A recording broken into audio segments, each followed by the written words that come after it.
రైతు సిద్ధాంత ప్రబోధ సేవా సమితి హిందూ జ్ఞాన వేదిక కాకినాడ కమిటీ ఆధ్వర్యంలో కాకినాడ పట్టణంలో శ్రీకృష్ణ జన్మాష్టమిని పురస్కరించుకుని శ్రీకృష్ణ భగవానుడి విగ్రహం ఊరేగింపు కార్యక్రమాన్ని ఘనంగా నిర్వహించారు.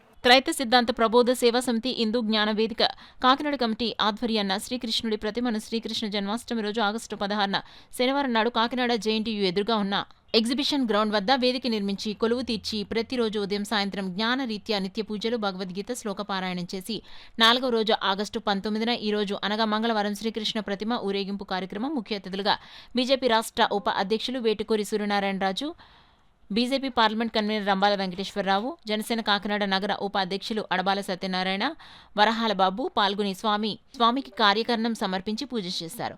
కార్యక్రమంలో త్రైత సిద్ధాంతం ప్రబోధ సేవా సమితి హిందూ జ్ఞాన వేదిక కాకినాడ కమిటీ అధ్యక్షులు సలాది అనిల్ కుమార్ మాట్లాడుతూ, దేవుడు మనిషిగా అవతరించి మనిషిగా జన్మిస్తే ఆయనను భగవంతుడని అంటాం. అలాంటి భగవంతుడే శ్రీకృష్ణుడు.